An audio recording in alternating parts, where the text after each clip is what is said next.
it has been lifted. I was looking at what God has done into our lives, and I was also looking at what God not looking many sides. Faith is looking at God and all unto God alone. Bwana Yesu asifiwe sana. Therefore today, as we continue with our topic, the force of faith, it is my prayer that all of us, as we end this month, our faith will not be where it was as we started the month. Bwana Yesu asifiwe sana. So you'll have to depend on God fully.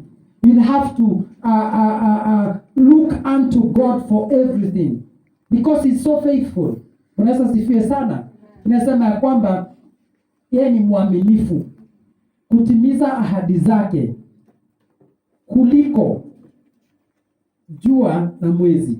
Bwana Yesu asifiwe sana. So yeye ni mwaminifu kutimiza ahadi zake. Tunashukuru Bwana kwa sababu umbali ambao tumefika, kwa uhakika tumeona wema wake ukiwa upande wetu. Bwana Yesu asifiwe sana. Leo ni siku ya baraka kwetu, leo ni siku kuu kwa sababu Bwana yuko pamoja nasi na ako tayari kutuzungumzia katika jina la Yesu. Amen. Nilikuwa nasoma katika kitabu cha Kumbukumbu la Torati, that is Deuteronomy chapter 4 and verse 9. Kuna soma ya kwamba Mungu alikumbusha wana wa Israeli hatua ambazo wameenenda na yeye.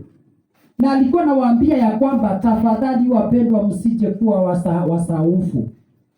Msije mkasahau na kile ambacho mmeona Bwana akitenda. Bwana asifiwe sana.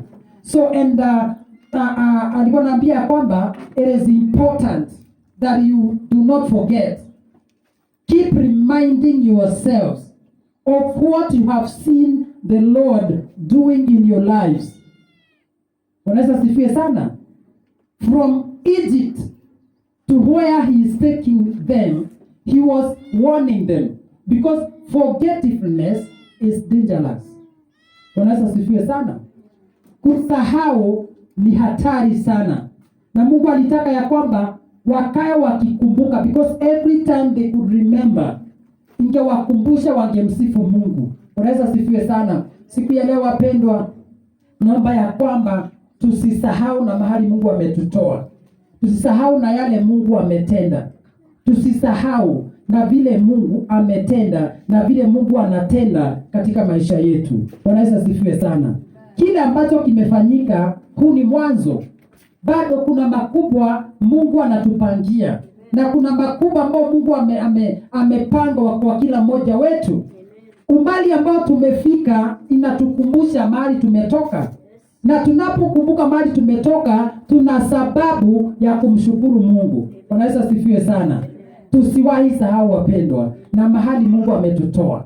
Bwana Yesu asifiwe sana. Tusiwahi sahau na kile Mungu ametenda. Hata kama itafika mahali tunaweza nungunika, tafadhali wapendwa, kumbuka kuna mahali ulitolewa. Kumbuka mambo kadhaa ambayo Mungu amekufanyia. Kumbuka vita nyingi Bwana amekupigania. Kumbuka baraka nyingi ambazo Mungu amekukirimia. Kwa sababu hauko mahali ulikuwa. Unapohesabu miaka 5, you see, unapokumbuka mahali ulikuwa na mahali uko saa hizi, you have a reason to thank the Lord. Hallelujah. And therefore today I want us to talk about the force of faith, but in another dimension, that is keep to your source. Keep to your source. So you have a faith, or you have faith. That faith is from the Lord. So what, in other words, what we are meaning is that stick to what faith is. Bwana Yesu asifiwe sana. Kaa kulingana na vile imani ilivyo. Bwana Yesu asifiwe sana. So kwa sababu it's only God who can meet all your needs. It is only God who can meet all your needs. You should know that. It is important for us to understand ya kwamba msaada wetu unaweza toka tu kwa Mungu. Na ni vizuri tujue ya kwamba tunastahili kuegemea kwa Mungu. Tunastahili kuegemea kwa Mungu. Imani ni kuegemea kwa Mungu. Bwana Yesu asifiwe sana. Ukumbuke ya kwamba tulisema imani ni bayana ya mambo ambao yanatarajiwa lakini hayaonekani. Bwana Yesu asifiwe sana. So siku ya leo tungetaka tujifunze jambo moja, ya kwamba imani yetu haitakuwa kwa mambo mengi ama vitu nyingi ama watu wengi, lakini imani yetu itakuwa tu kwa Mungu peke yake. That is what we are talking about. That your faith will be only unto God. Your faith will be only, your dependence will be only unto God, because He is the source of everything that you need in life. Hallelujah. And therefore today it is my prayer to each one of us that you depend on Him and depend on Him alone. Hallelujah. So any move towards getting help from God or not from another source mounts to double dealing. So anytime you make a move to look help from people, shows you have lost your faith from God. You have lost your faith on God when every time you look to another source apart from God, because we must understand that it is the Lord who saved us. It is the Lord who gives us whatever we have and wherever we are.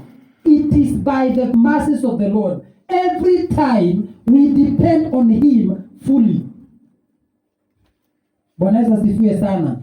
So every time we look on the other side or other people looking for help, it shows our faith has gone down.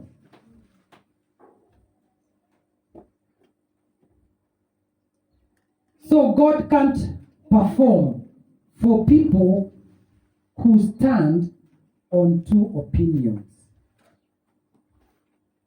God cannot perform on people who have stand on two opinions. Mungu hawezi fanya kitu wakati anajua uko na alternative.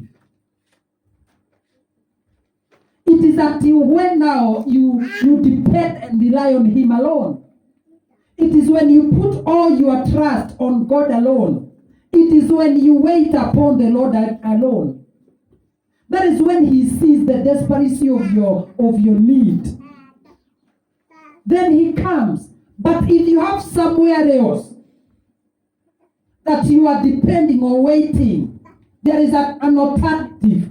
God first moves and waits you to be helped. Bwana Yesu asifiwe sana. It is important that you do not have two opinions.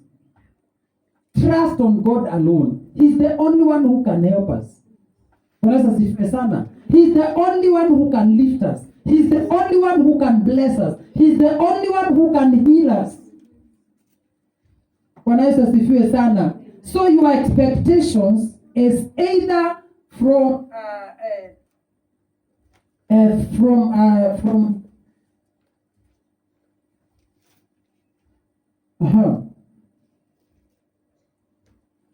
okay, it is either you wait on Him, or you expect from Him, or you are not ready for His great acts at all.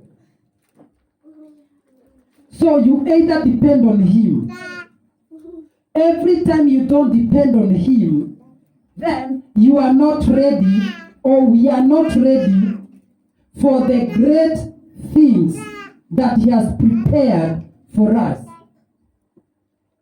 Bwana Yesu asifiwe sana. So it is until we depend and wait on him alone. Depending on God means I do not have any other source. I'm not looking towards anyone. Tumaini langu lote nimeweka kwa Mungu. Sigojei mtu yeyote. Sitazamii mtu yeyote. Bwana Yesu asifiwe sana. Tumaini langu lote ni kwa Mungu. Najua yeye tu ndiye anaweza fanya haya. Bwana Yesu asifiwe sana. Psalms 62 verse 5. Psalms 62 verse 5.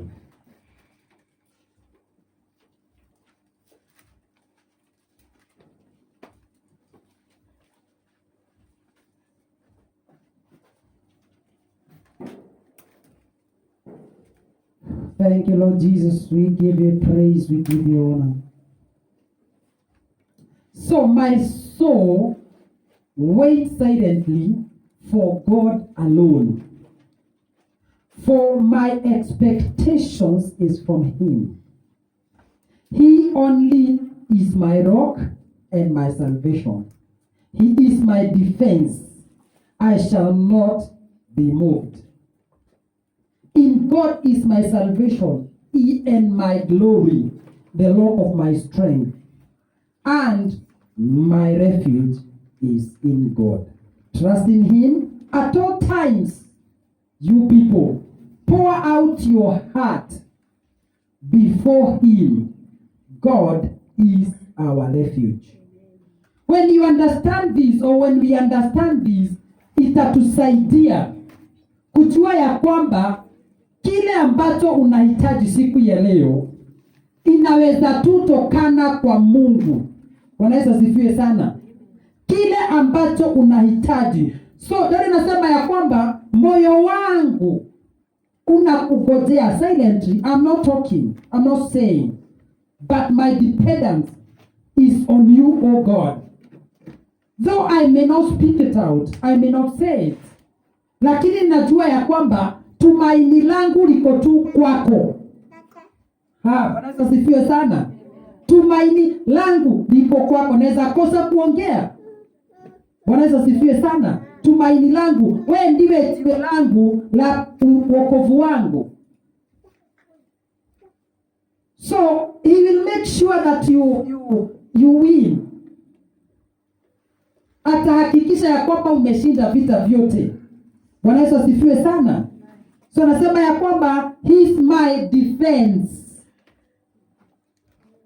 Every time you need defense, he is the provider. That is why we must put, hata wakati watu wameinuka zaidi kinyume na maisha yako, then unamwegemea Mungu. Bwana Yesu asifiwe sana. Namwambia kwamba mahali nimefika, vita imechacha. Vita imekuwa kali. Mimi sina mahali pa kuenda. Sina mtu wa kunipigania. Sina pesa. Sina nini wala nini. But wakati ambapo umeweka tumaini lako kwa Mungu, yeye ndiye atakayekupigania vita vyako vyote. Bwana Yesu asifiwe sana. Magonjwa yakiwa mengi, pesa zimekosekana, hakuna tumaini. Hakuna kitu natarajia. Ukiweka tumaini lako kwa Mungu na imani yako yote iko kwake, na kuhakikishia kwa uhakika Mungu atasimama na wewe. Bwana Yesu asifiwe sana. Mungu anangojea watu ambao wataangazia macho yao kwake. Watu ambao kila wakati ombi lao ni moja. Wewe tu Mungu ndiye unaweza jua. Wewe tu Mungu ndiye unaweza elewa. Wewe tu Mungu ndiye ambao unaweza jua. Wewe tu ndiye unaweza saidia. Wewe ndiye tu unaweza simama na mtu wakati kama huu. Bwana Yesu asifiwe sana. Your faith is upon God. Your trust is upon him. Bwana Yesu asifiwe sana. You do not have any other place to go. Hallelujah. So God is my salvation and my glory, the rock of my strength. Yeye tu ndiye anaweza peana nguvu, yeye ndiye anaweza peana utukufu. Bwana asifiwe sana. Kwa nini hatubaraki? Kwa sababu tumaini letu liko kwa Mungu. Ukitumainia mtu utaparara.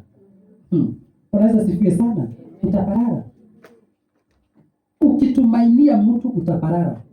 Until you decide, from today, my dependence is on God. Hallelujah. Amen. So you depend on God. You wait on God. No matter what. It is important for you to understand that. Na hakuna kitu kidogo ambao hakistahili kupelekwa kwa Mungu. Hakuna. Hata kutumaini Mungu kwa 100. Mpatie yeye. Bwana asifiwe sana. Wacha tumaini lako lote for anything. Hakuna kitu mtu anaweza jifanyia. Na hakuna kitu mtu anaweza kukufanyia. Until you depend on God. Bwana asifiwe sana. You depend on God.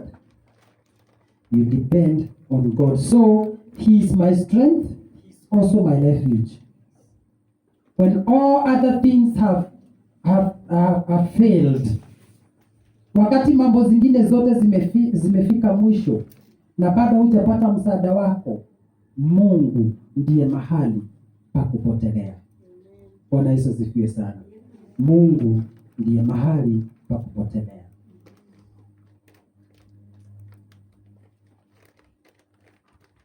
Bwana Yesu asifiwe sana. God is our refuge. So trust in him at all times. At all times. At all times. When you have trust on him. When you don't have trust on him. When things are hard, trust on him. When you're sick, trust on him. In all times. Iwe usiku, iwe mchana, uwe kazini, uwe wapi, mtumainie Mungu. Yeye tu ndiye ako na neno lako la mwisho. Maisha yako haiko kwa mtu. Bwana asifiwe sana. Yes. Maisha yako iko mikononi mwa Bwana. Mtumainie kwa moyo wako wote.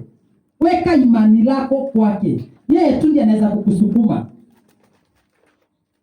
Wakati Hagai alitolewa kwa Abrahamu, alipewa tu maji na chupa. Akaambia sasa ni kuenda. Hata niwaambie wapendwa, mahali kuna wakati nafikaga unaona ya kwamba hata chakula ya jioni hakuna. Unaona haujui school fees zitalipo aje. Unaona huu ni ugonjwa, haujui hospital bill italipo aje. Mpaka unaogopa kuishi tena because you do not know what is next. Haujui ni vita gani ambao utapigana nayo. But I'm here to encourage someone.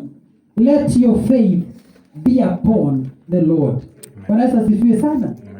Kuna wakati wa jangwa. Jangwa kunayo. Hagai alifika jangwani. Mahali ambapo hakuna maji. Mahali ambapo hakuna kitu chochote. Lakini shukuru Mungu, alikuwa ametoka kwa Abrahamu, alijua mambo ya imani kidogo. Unaweza sifiwe sana. Alipofika jangwani maji ikaisha. Aliweka mtoto mbali, akaangalia juu. Wapendwa, kuna mahali tunaweka vitu zetu na mambo zetu chini. Tunaangalia juu. Unaweza sifiwe sana. Hiyo ndio tunaita imani ya kuelekezwa kwa Mungu peke yake. Wakati ambapo unasema hawa watoto Mungu ni wako, na maigo hau umashughulikire. Unaweza sifiwe sana. Yes. Nimeweka hapo uwashughulikie. Hii biashara nimeiweka mikononi mwako. Uishughulikie. Daktari anasema hivi, lakini magonjwa yote haiko na mimi, nimeiweka kando, uishughulikie. Unaweza sifie sana. So you look upon him. You trust on him. He is our strength. He is our glory. He is our defense. He is our refuge. we have an assurance of winning. Bwana Yesu asifiwe sana. He is our rock. So trust him at all times. Pour out your heart before him, not before people. Bwana Yesu asifiwe sana. Pour your heart before God. Hizi venye inakuwa rahisi sana sisi kuambia watu wengine story zetu. Inakuwa rahisi sana. Sana. Even what you are going through. Kuna wakati na kusukumaga unasikia sasa lazima niongee. Na unakuwa mzuri sana, lakini unapoongea na watu bado haujaongea na Mungu. Leo tutajifunza hali ya kuzungumza kwanza na Mungu. Unaweza sifiwe sana. So you pour out your heart before God. Tell him what you're going through. Tell him what is wrong. Bwana Yesu asifiwe. Mwambie kila ambacho hakiendelei vizuri. Yeye anajua kutengeneza. Bwana Yesu asifiwe sana. Watu wengi ambao tunaambia kwamba tunatarajia watatusaidia wako na shida mingi kutuliko. Bwana Yesu asifiwe sana. Yes. People that we may think they can help us. Pia na wao wako na pile ya shida zao. Ikifika hapo, and that is why every person now in Kenya and all over the world is depending on God alone. Bwana Yesu asifiwe sana. We also need to wait upon the Lord. We need also to depend upon the Lord. Our faith and our trust should be unto God and to him alone. Bwana Yesu asifiwe sana. Amen.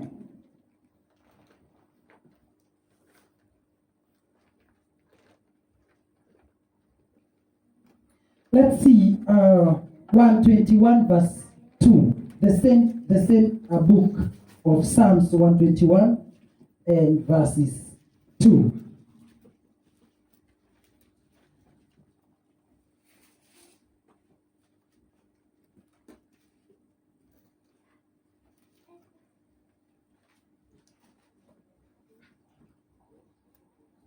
Verse 1. Let's start there.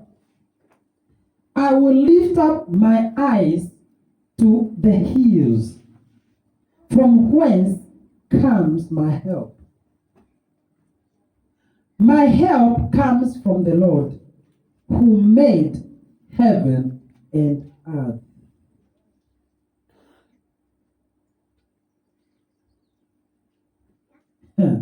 Verse 3. He will not allow your foot to be moved. He who keeps you will not slumber.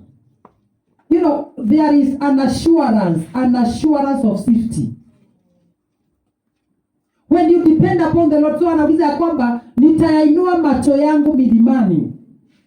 Msaada wangu unatoka wapi? Sasa hiyo ndio swali ambalo kila mmoja wetu atajiuliza siku ya leo.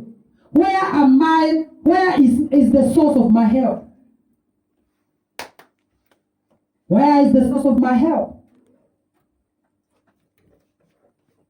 Msaada wangu unatoka wapi? So tu anasema kwamba msaada wangu unatoka tu kwa Mungu aliyeumba mbingu na nchi. Bwana Yesu asifiwe sana. Anasema yule ambaye atazamie, ama yule ambaye atutazamaye, atuwekae, yeye huwa halali. Sasa uko na assurance ya kwamba even at night you can call upon his name. Bwana Yesu asifiwe sana. Hata wakati kimeumana zaidi, unaweza litia jina lake na kupata msaada. Bwana Yesu asifiwe sana. There is an assurance of great things. So my help comes from the Lord, who created heavens and the earth.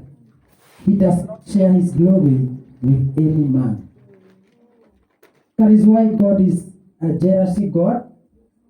Isaiah 42 verse 8. He does not share glory with any man. That is why he demands for him to do something, you must put all your trust unto him and unto him alone. Bwana Yesu asifiwe sana. Leo tutajifunza jinsi ya kumtazamia Bwana na kumngojea wakati wowote. So nasema ya kwamba I am the Lord, that is my name, and my glory I will not give to another, nor my praise to carved images. Behold, the former things have come to pass, and new things I declare. Before thy spring forth, I tell you of them. So he shares his glory with no man. And therefore, every time we look upon something else to get our help, it means we give glory not to God alone, but also we give glory to another thing. Bwana Yesu asifiwe sana. Mungu hapendi mahali ambapo atasema nasema na kweli huyo mtu ametusaidia. Mungu anataka kama mahali ambapo sifa zote zitamrudia. Bwana Yesu asifiwe sana.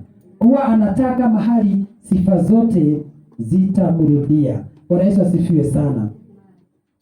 So many people who depend on others to survive despite the power of God to do things. Watu wengi ambao wanatazamia watu wawasaidie wanapuuza nguvu za Mungu za kufanya kazi.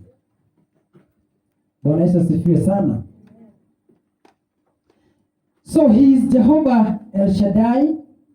He is all sufficient. Jehovah El Shaddai, he is all sufficient. Yeye hakuna kitu ambacho hana. Ati hiki utaendea hapa na hii utaendea hapa. Bwana Yesu asifiwe sana. Ako full, having everything that we need in life. Bwana Yesu asifiwe sana. Yeye ako na kila kitu ambacho tunahitaji. El Shaddai, all sufficient God. Anything that you need is in the Lord. You don't need to go anywhere else to look for help. Biblia inasema kwamba kulaaniwa ni wale ambao wanategemea farasi na vitu vya vita. But kubarikiwa ni yule ambaye mtazamiaye Bwana. Bwana Yesu asifiwe sana. So he is all sufficient. He is more enough to meet all situations all by himself. Hahitaji mtu ndiye afanye kitu. Bwana Yesu asifiwe sana. Hahitaji mtu ndiye afanye kitu.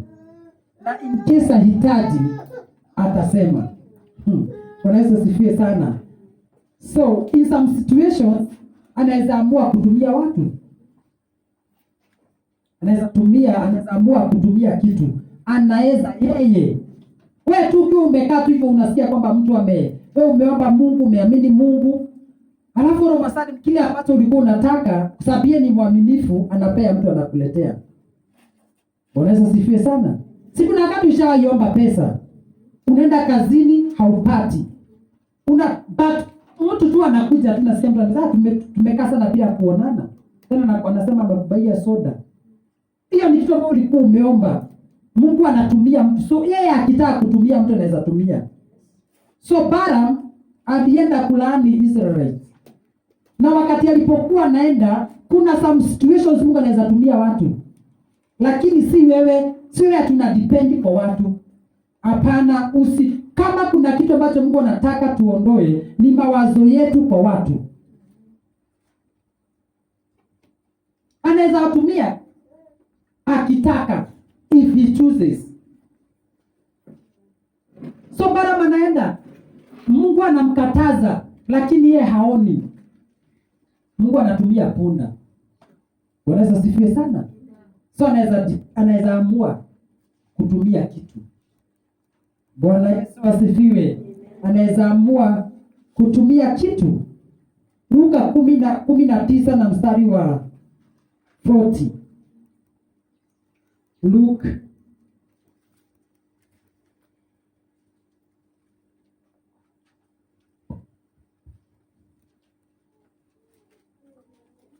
Luke 19.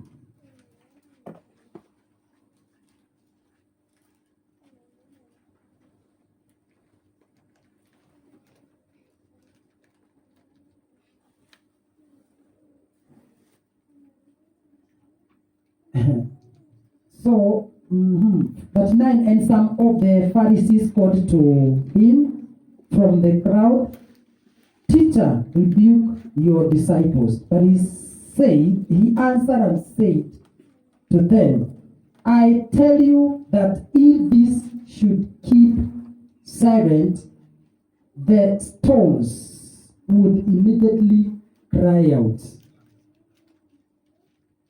So there are times God can use things.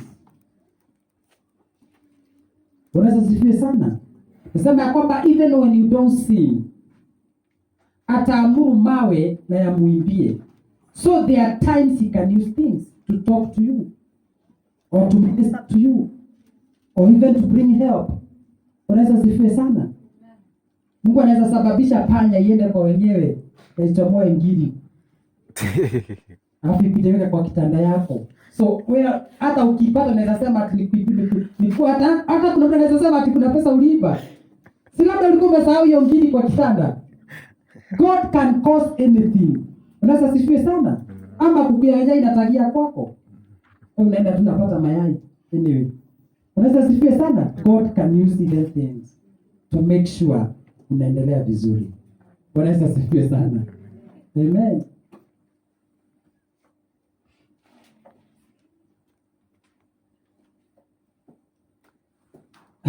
Hebu tuone 1 Kings chapter 17.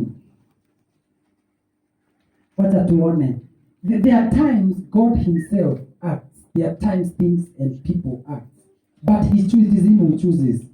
Unaweza sifiwe sana. Yeye ndiye ambaye atatumia njia gani kuhakikisha ya kwamba mambo yako inaendelea vizuri. Yeye ndiye huamua. Unaweza sifiwe sana. Amen. Naomba ya kwamba leo aamue kitu ifanyike kwa maisha yako, na hiyo italingana na tegemeo lako kwake. Bwana Yesu asifiwe sana. Amen. So verse 8. Then the word of the Lord came to him saying, that is Elijah, Arise, go to Zarephath, which belong to Sidon, and dwell there.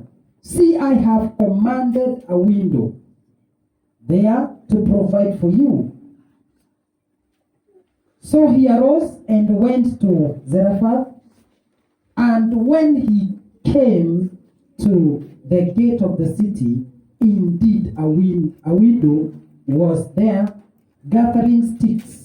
And he called to her and said, Please bring me a little water in a cup, and I may drink.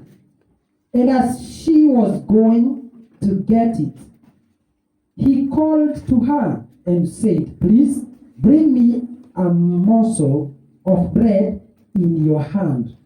So she said, As the Lord your God lives, I do not have bread, only a handful of flour in a bin, and a little oil in a jar. And see, I am gathering a couple of sticks, that I may go in and prepare it for myself and my son, then that we may eat it and die. And Elijah said to her, Do not fear. Go and do as you have said, but make me a small cake from it first, and bring it to me, and afterward make some for yourself and your son. For thus says the Lord, God of Israel, the bin of flour shall not be used up, nor shall the jar of oil run dry, until the day that the Lord sends rain on the earth.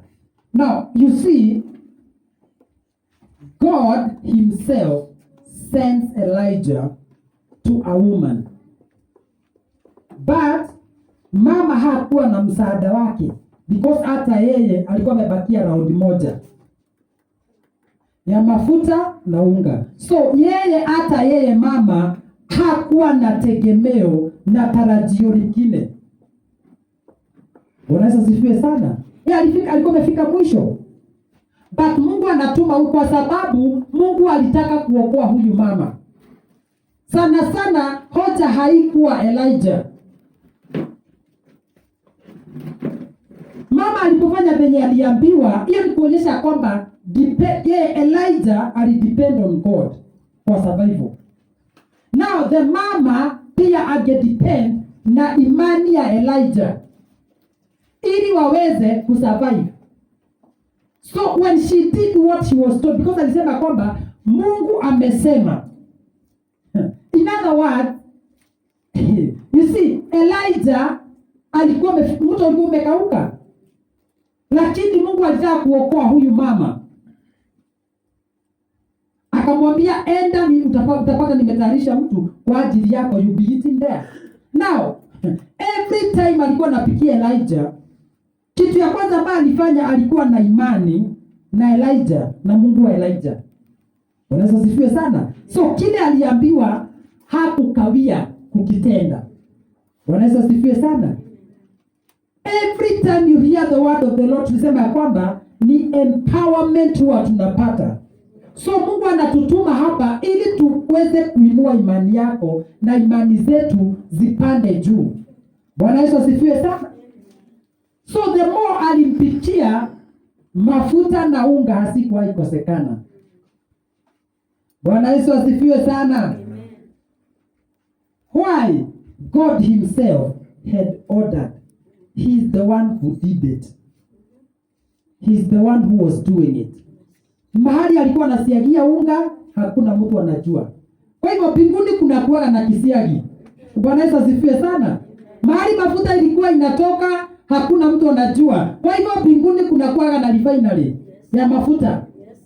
Hakuna kitu mbinguni, hakuna. Ukijua hiyo, to be sincere, Mungu atakupatia kile chochote ambacho unasema. That is why you have called him Jehovah El Shaddai. All sufficient God. He has everything. Bwana Yesu asifiwe sana. Elijah wakati alikuwa jangwani, Mungu alichoma nyama mbinguni. Mungu alichoma nyama kuchoma kabisa, anamletea na mkate. Zimepikiwa mbinguni. So mbinguni kunakuwa na bakery. Bwana Yesu asifiwe sana. There is everything that you need in heaven. You only need to depend on God alone. Bwana Yesu asifiwe sana.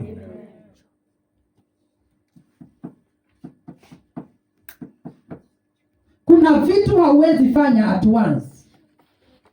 Hauwezi angalia nyuma na mbele at the same time. Tujaribu tu. Wewe jaribu tu, ataweza ataniambia. Ati unaona nyuma yako venye kunafanyika. Until uangalie nyuma, hauwezi ona venye kuko. The same, you need to look and to depend on God and God alone. Kuangalia nyuma tuache. Bwana Yesu asifiwe sana. Tuache kuangalia pande zingine. Wacha focus yetu ikuwe tu kwa Mungu peke yake. Bwana Yesu asifiwe sana. So the more alipikia Elijah, the more Mungu alisababisha unga iongezeke, mafuta iongezeke. Hiyo ni imani ya hali ya juu ambayo kila mmoja wetu anastahili kudevelop. Your focus is unto God. He said that he will do it. Bwana Yesu asifiwe sana.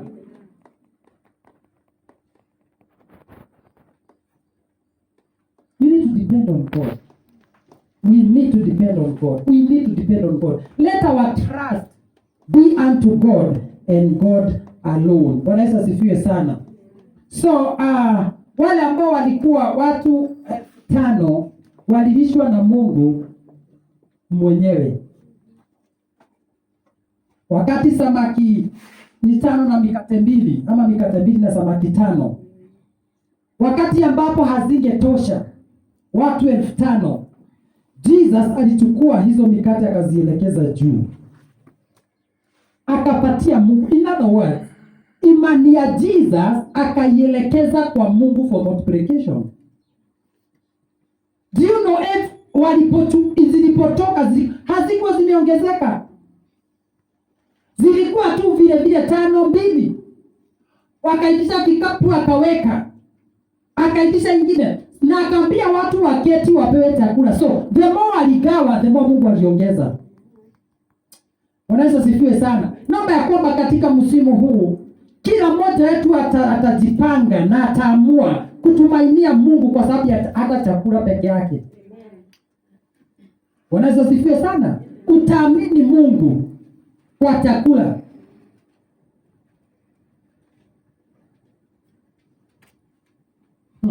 Wakati mama yetu alituacha, nakumbuka siku moja, na si moja ni siku nyingi, ambazo tulikaa bila kujua tutakula nini jioni.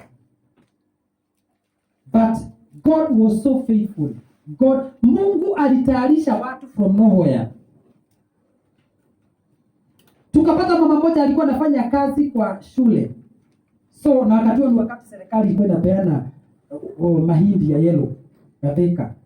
So the mama alikuwa anahakikisha kwamba ametuletea maharagwe, so watoto walikuwa wanapewa chakula bure.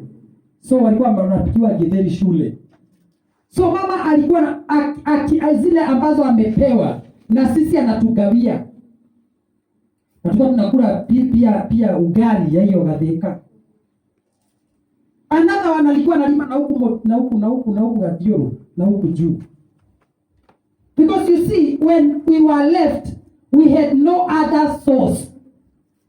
But mama alikuwa ametufunza jinsi ya kungojea Mungu. Huyo mama alikuwa akivuna maharagwe na viazi, anapitia kwetu. There is another couple ambao walienda kuwa na Mungu kwa habari mahali walipo.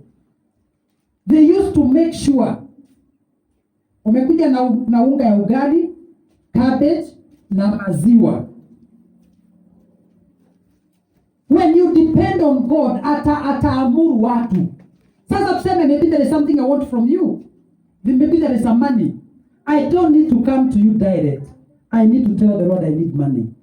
Then God will give you a burden to bless me. Unaweza sifiwe sana?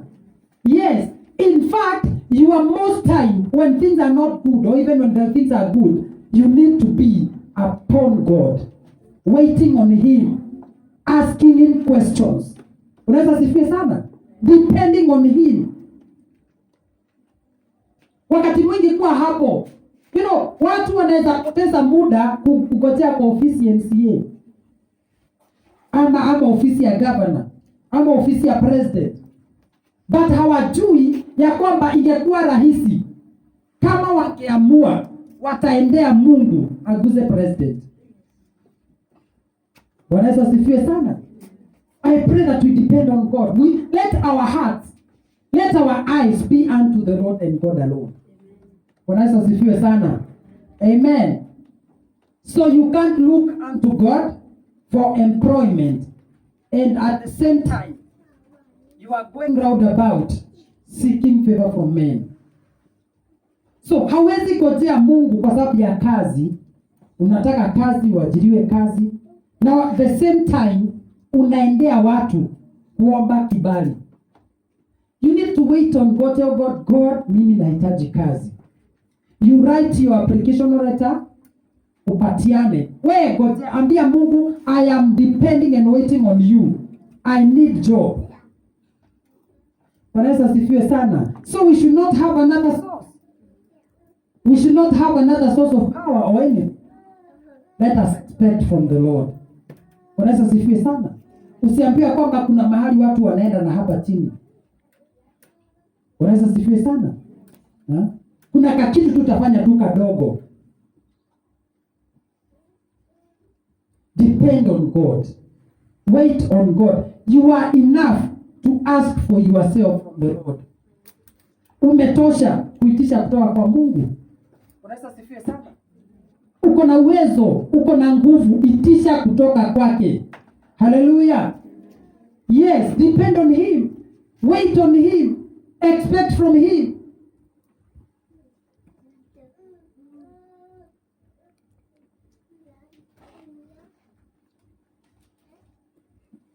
So when we have an alternative, then God removes his hands on our issues. Every time we depend on other, or we have another alternative, we have another source of what we need, then God removes his hands. Mungu anaondokea. Mungu anaondokea. Unaweza sifiwe sana. Matthew 6:22. So God is beautiful in all situations. What he can do, no man can do. Unaweza sifiwe sana. Mungu ametosha kwa hali zote. Unaweza sifiwe sana. Hakuna ile ambayo tunaweza sema hii Mungu hawezi. Hapana. Hakuna. We need to understand that God is all sufficient. God is able. God is powerful. He can provide anything. Unaweza sifiwe sana. Put all your faith on him. So let your eyes be single and your body be full of light. When we say that, let your eyes be single, wacha macho yako yatazamie mahali moja. Usiwe na mahali kuwili.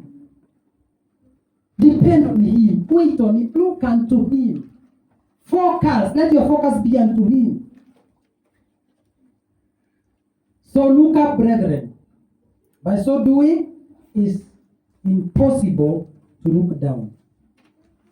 Wakati wote ambapo umeangalia juu, ni ngumu sana kuangalia chini. Hauwezi angalia juu and at the same time unaangalia chini. So wakati ambapo umeangalia juu, kuna uwezekano wa Mungu kufanya kazi kuliko wakati umeangalia chini. Unaweza sifiwe sana. Kuangalia chini ni kuangalia mambo na hali zenye ziko ambazo zitakuvunja moyo. Bwana Yesu asifiwe sana. We destroy you. Every time unaangalia circumstances zenye ziko, unahesabu venye hapa kuko, pale kuko, hapa kulienda, hapa wanasema, hapa walisema. Wakati ambapo utaelekeza mawazo yako kwa vitu na watu, I tell you the truth, they will destroy you. Your faith will be dealt with. Itasumbuliwa. Itakuwa manipulated. So you need to stick unto the Lord alone. Unaweza sifiwe sana. But Myers, wakati ambapo alihitaji uponyaji, wakati alisikia Jesus amepitia na ako hapa, ako area, yeye aliamua. Watu wanamwambia nyamaza. Hauoni mkubwa anapita, haitagwi ovyo ovyo. Yeye ni mkubwa, lakini yeye aliamua. The more alimwambia nyamaze, the more alifungua mdomo. The more aliongeza sauti. Wanaweza sifiwe sana. Usikubali watu watoe mwelekeo wako kwa Mungu kwa maneno ama matendo. Depend on him. Let him know that your help is from him alone. Wanaweza sifiwe sana. Amen. Let him know that your faith, your focus, your expectation, your dependence is only to him. Your trust is only to him. Don't look at the situation and the way things are. Your faith will die. So if it is left to you, you have no power to stand the devil. Mungu akakuachilia, hauna nguvu, hauna uwezo wa kudhibiti shetani. That is why amua kila mmoja wetu tuamue leo, mwelekeo wetu ni kwa Mungu. Sisi hatuna nguvu zetu wenyewe. hatuna uwezo wetu wenyewe, hatuna hekima yetu wenyewe, hatuna kitu ambayo inaweza tusimamisha, inaweza tushindania, hatuna. But tunaye Mungu. Unaweza sifiwe sana. Tunaye Mungu. Wakati tuko na Mungu, tuko na vyote. Wanaweza sifiwe sana. So you overcome him by your faith. So every time the enemy comes, or the devil, it is by your faith that you will overcome him. It is your faith that brings victory. It is your faith that brings success. It is by your faith that comes healing. It is by your faith that your business will stand. It is by faith that your family will be better. Unaweza sifiwe sana. So we must deal with our faith, depending on God and God alone. Unaweza sifiwe sana. Numbers 21 verse 8. Numbers. Thank you, Lord Jesus. We are winding up. This is the last scripture we are reading today.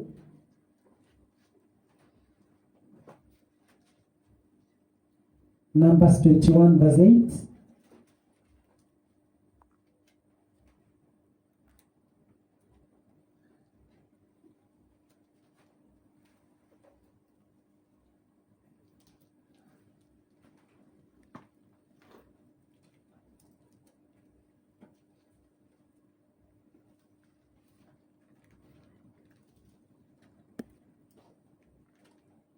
You see, Israelites walifika mahali wakaanza kuongea kinyume na Mungu. So wakatoa mwelekeo wao, wakatoa imani yao kwa Mungu. So ilifanyika nini?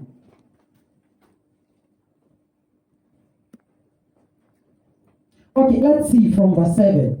Therefore the people came to Moses and said, "We have sinned, for we have spoken against the Lord and against you. Pray to the Lord that he take away the serpents from us." So Moses prayed for the people. Then the Lord said, okay, wakati walipoongea ubaya wa Mungu na Musa, Mungu alitengeneza tunyoka tudogo, tukaanza kuwauma. Wakati walianza kuumwa, wakaenda kwa Moses wakasema, kwa uhakika hiyo ndio wakati ambapo imani zetu zimepotea. Wakati ambapo imani yetu kwa Mungu imeondoka. That is what happens. There are things that comes to eat us. Mungu anakaaga tu, anaangalia, anatazamia, how far can we go without him? Unaweza sifiwe sana. So yeye ako pale anaangalia. So tunyoka tulikuwa tunawaomba. So akaenda akamwambia Moses, kwa uhakika tumekosea, tuombe. So Moses prayed for them. But prayer was not enough. Prayer ni lazima iandamane na kitendo, na hiyo ndio imani. Unaweza sifiwe sana. Ndio kwamba imani bila matendo ni imekufa. So ni lazima Mungu kwa sababu alikuwa anatumia imani, ni lazima angewafanyisha kitu so that they receive their healing.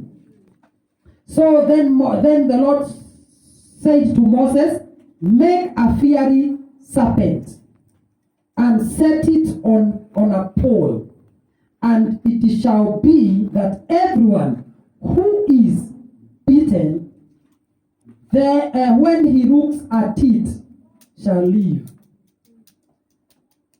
So inakuwa ya kwamba sasa Moses atengeneze ingine. Ndio inakuwa imani. Na hiyo ndio kila mmoja wetu sisi leo lazima tujifunze. Unaumwa na nyoka kadogo, unaangalia nyoka mkubwa. Wanaweza sifiwe sana. Unaumwa na nyoka kadogo, unaangalia nyoka mkubwa. Tukianza hiyo story tutaenda mbali, because tutatupeleka kwa New Testament. Wanaweza sifiwe sana. So yeyote ambaye aliumwa na haka kadogo, instruction ilikuwa moja, angalia yule nyoka mkubwa. Wanaweza sifiwe sana. Na pia kwamba yule hakuwa live. Hapana, yeye alikuwa live. Hawa ndio walikuwa live wa Mungu alitengeneza. Mose akaambiwa sasa wewe tengeneza wako na yeye wa bronze. So yeyote atakayemwangalia ataishi. Sasa tukiingia New Testament, Jesus, that is John 3:14.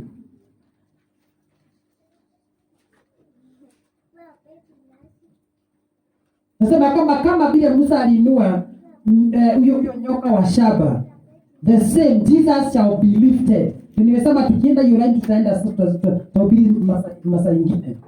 But I shall summarize, nitasummarize tu kidogo. Niseme ya kwamba akasema ya kwamba the same atainuliwa.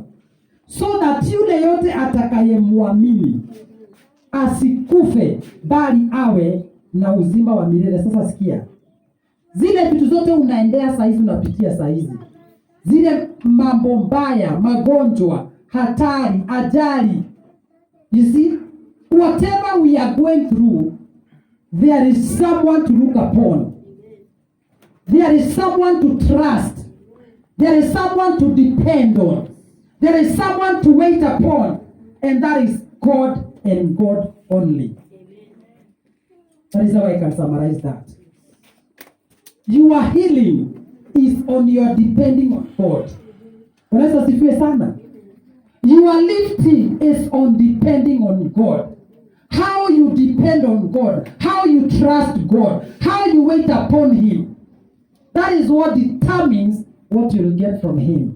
Unaweza sifiwe sana. Naombea kila mmoja wetu ya kwamba siku ya leo utaamua kumtazamia Mungu na akiwa yeye tu peke yake.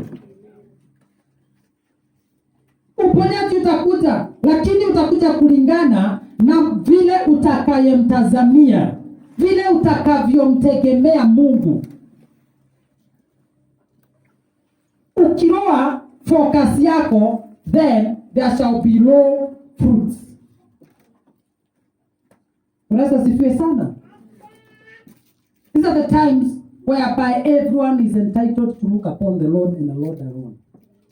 Tusiwe na vitu zingine tunaangalia nyuma ama upande. Mahali tumefika Mungu tu ndiye anaweza tusaidia. Bwana Yesu asifiwe sana. Kuna wakati ilifika katika Israeli kukakuwa na njaa, kiangazi. Watu wakafika kukula watoto. Na watu wakafika kukula kinyezi ya dafu. Wakati walienda kwa mkubwa aliwaambia, Mungu asipowasaidia hata mimi sina msaada. Hapo ndipo tumefika wapendwa. Mahali ambapo hakuna mtu ambaye sasa ako na msaada wa mtu mwingine. Hakuna. Kila mtu saa hizi anatazamia Mungu. Hata sisi tutajifunza kuanzia leo kumtazamia Mungu. Kumngojea katika kukula tunamngojea yeye. Watoto kusoma tunamngojea yeye. Magonjwa kuponywa tunamngojea yeye. Afya yetu tunamtazamia yeye. Unaweza sifiwe sana. Yeye ni mwaminifu kwa kutimiza ahadi zake. Wapendwa, tumtazamie Mungu katika jina la Yesu. Mmebarikiwa sana na Mungu atende mema. Atimize haja za moyo wenu. Chochote ambacho unatazamia Mungu kwayo, naomba ya kwamba katika jina la Yesu ikatimie katika jina la Yesu Kristo. Whatever you need in life, by your dependence on God, may the Lord do it in the name of Jesus. God bless you. We love you. It is well with you in Jesus' name. Amen. So as we wait